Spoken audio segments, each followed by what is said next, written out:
সকাল বন্ধুরা, মিষ্টিস ফ্যামিলির একটি নতুন ব্লগে তোমাদের সবাইকে ওয়েলকাম। তোমরা যে যেখান থেকে আমার ভিডিও দেখছো, আশা করছি সকলে ভালো আছো। আজ হলো বৃহস্পতিবার, আর এখন ঘড়িতে সময় হচ্ছে সকাল 7টা। এখন থেকেই কাছে দূরের আমার সমস্ত বন্ধুদেরকে সাথে নিয়ে আমার আজকের দিনের ব্লগটি শুরু করলাম। তোমাদের সবাইকে ব্লগের সঙ্গে থাকার জন্য অনুরোধ রইল। তোমরা আমার ব্লগটি দেখো, আশা করছি তোমাদের ভালো লাগবে। ঘুম থেকে উঠে ফ্রেশ হয়ে একটু গরম জল খেয়ে নিলাম। গলাটা না একটু ধরে ধরে আছে, ওই জন্য ঠান্ডা গরম জল মিক্সড করে খেলাম। চা পরে খাবো, সকালে উঠেই আর অনেক কাজ থাকে, তো ওই জন্য প্রথমেই না রান্নাঘরে গিয়ে চা বানাতে পারি না। তো যাই হোক, গরম জলটা তো এমনিতে শীতের দিনে খেতে হয়, এতটা জল ঠান্ডা থাকে না, গরম জল মিক্সড না করে খাওয়া যায় না। তাই ওটা খেয়ে এখন সকালের দিকে যে কাজকর্মগুলো থাকে সেগুলোই করছি। আজ বেশ কিছুদিন হলো তোমাদের সঙ্গে আমি কোনো ভিডিও শেয়ার করতে পারিনি। সানডেতে মার কাছে গেছিলাম তো বাপের বাড়িতে, ভেবেছিলাম যে ওখানের যে মুহূর্তগুলো আমি কাটিয়েছি সেগুলো তোমাদের সঙ্গে শেয়ার করব আমার ভিডিওর মাধ্যমে, কিন্তু করতে পারিনি। জানো তো, আমি ভিডিও শুরুও করেছিলাম, ব্লগ করার জন্য ভিডিও শুরুও করেছিলাম, কিন্তু শেষ পর্যন্ত না সেটা আর কমপ্লিট করতে পারিনি। সানডেতে গেছি, সানডের দিনটা খুব ভালোই কেটেছে। যখন আমরা মেয়েরা বাপের বাড়ি যায়, মা তো চেষ্টা করে, তাই না, যে যা যা ভালো খায়, যে যত রকমের যা কিছু সেগুলো রান্না করে খাওয়ানোর। তা আমার মাও সেটাই ও চেষ্টা করেছে, যে আমি যা যা ভালো খাই সেগুলো রান্না করেছে, অনেক কিছু করেছে। তা সেটা না খেয়ে মানডে থেকে আমার এতটাই শরীর খারাপ হয়ে গেছিলো যে আমি আর বিছানা থেকেই উঠতে পারিনি। পেটের প্রবলেম হয়ে গেছিলো ভীষণভাবে। মার কাছে গেছিলাম 2-3 দিনের জন্য। প্রথম দিনটা ভালো কাটলেও সেকেন্ড দিনটা তো অমনিভাবেই কেটে গেল। তারপরে মঙ্গলবার টুইসডেতে আর একটা খুব খারাপ ব্যাপার হলো, আমার ছোট পিসি উনি মারা গেলেন। আমার ছোট পিসির শ্বশুর বাড়ি আমার বাপের বাড়ির কাছেই। কদিন ধরে অসুস্থ ছিলেন, কিন্তু ততটাও বয়স হয়নি চলে যাওয়ার মতো। তা উনি হঠাৎ করে টুইসডের দিন সকালবেলা চলে গেলেন। সেটা একটা খুব খুব একটা খারাপ সিচুয়েশান তৈরি হলো, খুবই কষ্টকর একটা ব্যাপার। তো নিজের তো শরীর খারাপ, তার মধ্যে ওরকম একটা ব্যাপার, সব কিছু মিলেই না শারীরিক মানসিক দুটো দিক দিয়েই না একটা বাজে পরিস্থিতি তৈরি হয়ে গেল। তো পরের দিন আমরা বাড়ি চলে এসেছিলাম, কারণ আমার হাজব্যান্ডের আবার অফিস আছে, ওখানে তো থাকলে চলবে না। রাস্তায় আসার পথেও শরীরটা ভীষণ খারাপ লাগছিল। যেদিন বাড়িতে এসেছি রাতের বেলা, সেদিনও বিছানা থেকে না উঠতে পারেনি, জানো তো। যাই হোক, পরের দিন সকাল থেকে যে শরীরটা একটু একটু বেটার ফিল করেছি, আবার সমস্ত কিছু নিজের যা সংসারের কাজকর্ম সেইগুলো করতে শুরু করে দিয়েছি। আসলে করতেই হবে, হয়তো এটা নিজের মায়ের কাছে হলে 2 দিন হয়তো আরও রেস্ট নিতাম, কোনো কাজকর্ম করতে হতো না, কিন্তু এটা তো নিজের সংসার, এখানে শুয়ে বসে থাকার মতো পরিস্থিতি নেই।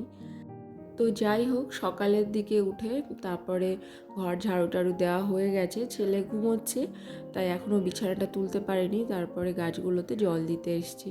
জিনিয়াগুলো ফুটেছে, দেখো কি সুন্দর কালার। 1 মাস আগে না ছোট্ট ছোট্ট জিনিয়া গাছের চারা নিয়ে এসেছিলাম, তা 1 মাসের মধ্যেই ওটা এত সুন্দর ফুল দিচ্ছে যে দেখে মনটা ভরে যাচ্ছে।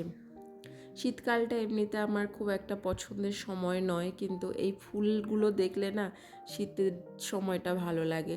ফুলগুলোর জন্যই, এই টাইমটা এত সুন্দর সুন্দর ফুল দেখতে পাওয়া যায়। আমি বাড়িতে অল্প কিছুই আছে, কিন্তু আশেপাশে অনেকের বাড়িতেই দেখছি, খুবই ভালো লাগে দেখতে। ছেলে ঘুমোচ্ছিল, ওকে ঘুম থেকে তুলে দিয়ে ফ্রেশ করিয়ে এখন বিছানাটা গুছিয়ে নেব। রোদটা ভালোই উঠেছে আজকে সকাল থেকে। কদিন আগে তো ওয়েদারটা খুব বাজে ছিল, বৃষ্টিও হয়েছে। শীতের সময়ের বৃষ্টি, তার উপর মেঘলা ওয়েদার, কেমন লাগে বলো তো। বেশ সুন্দর ঝকঝকে রোদ উঠলে দেখবে নিজের মনটাও বেশ ফ্রেশ ফ্রেশ লাগে। শীতের দিনে একটু একটু কাজ করব আর রোদে গিয়ে দাঁড়াবো, এটা আমার একটা অভ্যাস। তাই আজকে রোদটা উঠেছে, সেটা দেখে ভালো লাগলো। এখন ছেলেকে খাওয়াবো। তা এগুলো আমার ছেলের খাবার, ভাত বাদে যেগুলো খায় সেটা এই দুধ, হরলিক্স, সেরিগ্রো, এই বিস্কিটস এগুলোও খায়। তা ফুরিয়ে গেছিলো, তা কালকে রাতেই এনে রাখা হয়েছে, এখন ওকে খাওয়াবো। দেখলাম দুধের প্যাকেটে দুধটা শেষ হয়ে গেছে। এই দুধটাও 2 বছর থেকেই খাচ্ছে। এখন আর সেভাবে খায় না, সেরিগ্রো বা হরলিক্স যখন রেডি করি তখনই দুধটা ওর সঙ্গে মিশিয়ে দিই। তো ছেলেকে খাইয়ে টাইয়ে দিয়ে চলে এসেছি কিচেনে। এখন ভাত বসাতে হবে আর দুপুরের যে রান্নাবান্না সেটাই করব। সকালের দিকে মা তো ডাল টাল করেছিল, তা রান্না খুব একটা আজকে বেশি বলছিলাম না আমার শারীরিক দিক থেকে এখনও ঠিকঠাকভাবে সুস্থ নয়, আগের থেকে একটু বেটার। তা রান্না খুব একটা বেশি আজকে করবো না, ভাত বসিয়ে দিচ্ছি আর বেশি করে সেদ্ধ দিয়ে দেব। আমি প্রতিদিনই সেদ্ধ খাই, আমার খুব ভালো লাগে ভাতে সেদ্ধ খেতে সমস্ত সবজিগুলো। আজকে একটু বেশি দিচ্ছি, এগুলো মেখে নেব খাওয়ার সময়।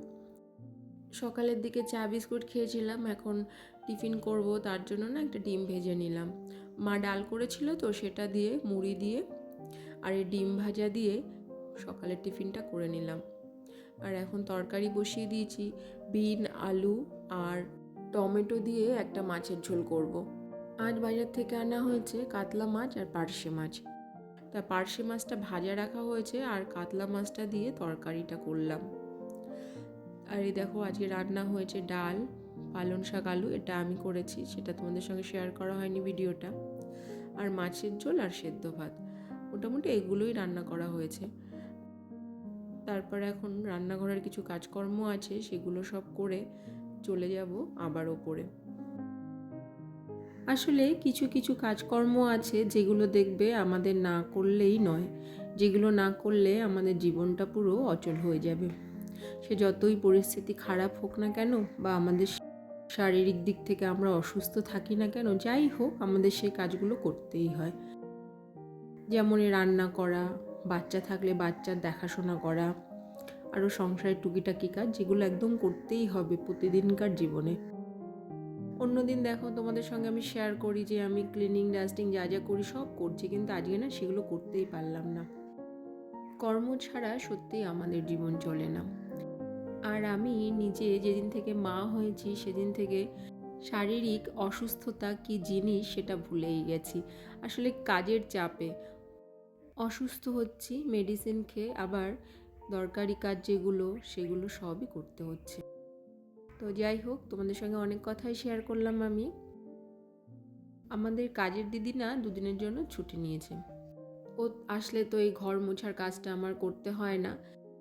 ও আজ আর কাল এই দুদিন আসবে না, তাই এই দুদিন ওর যে কাজগুলো সেগুলো সব আমারই করতে হবে, তাই সেটাই করছি। এখন রান্নাঘর থেকে ওপরে এসে ছেলেকে স্নান টান করিয়ে দিয়েছিলাম।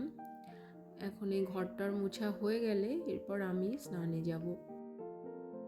সকালের দিকে ঠাকুর ঘরটা মুছে নিয়েছিলাম, কিছু খাওয়ার আগে তো ঠাকুর ঘরটা মুছে নিই সকালে। তাই এই বেডরুম তারপরে অন্য ঘরগুলো বাকি ছিল, সেইগুলো এখন পোছা লাগাচ্ছি। বাপের বাড়ি থেকে এসেছি তো অনেক জামা কাপড় জমে গেছিলো কাচার জন্য, কিন্তু কিছুই কাচাকাচি করছি না আজকে শুধু যে জামা কাপড়গুলো পরেছিলাম সেগুলোই কেচে নিয়েছি। আর যে জামা কাপড়গুলো রয়েছে নোংরা হয়ে, কোথাও গেলে তো অনেক জামা কাপড় হয় সেখান থেকে আসার পর ধোয়া কাচার জন্য, সেগুলো রেখে দিয়েছি। শরীরটা একটু ঠিক হলে 1-2 দিন পরেই সেগুলো কেচে নেব। মাঝখানে কদিন তো খুব ঠান্ডা পড়েছিল, এখন 2 দিন না সেরকম ঠান্ডাটা বুঝতে পারছি না। ঠান্ডা পড়ছে কিন্তু যাকেই যে ঠান্ডাটা পড়েছিল সেটা নেই, তাই না ছাদে এসে আর রোদে দাঁড়ায়নি। অন্যদিন কি হয়, ছাদে যখন জামা কাপড় মেলতে আসি তখন ঠান্ডাও লাগে, স্নান করে আসি তো, তাই রোদে একটু দাঁড়িয়ে নিই, কিন্তু আজকে সেরকম কিছু মনেই হচ্ছে না। আর রোদটাও সকালের দিকে বেশ ঝলমলে ছিল, এখন বাজে দুপুর প্রায় 1টা মতো, রোদটা দেখছি অনেকটাই তাপটা কমে গেছে। ছাদে আর দাঁড়াবো না, এখন চলে যাব নিচে, আর তারপরে ঠাকুর ঘরে গিয়ে ঠাকুর পুজোটাও করে নেব। তো বন্ধুরা, আজকের মতো ভিডিওটি তোমাদের সঙ্গে আমি এই পর্যন্তই শেয়ার করলাম। তোমাদের যদি ভালো লাগে প্লিজ একটা লাইক কমেন্ট অবশ্যই করো। তোমাদের সঙ্গে দেখা হবে আবার নেক্সট ভিডিওতে। আশা করছি তোমাদের আমার ভিডিও ভালো লেগেছে। তোমরা সবাই ভালো থেকো, সুস্থ থেকো, সবাইকে টাটা।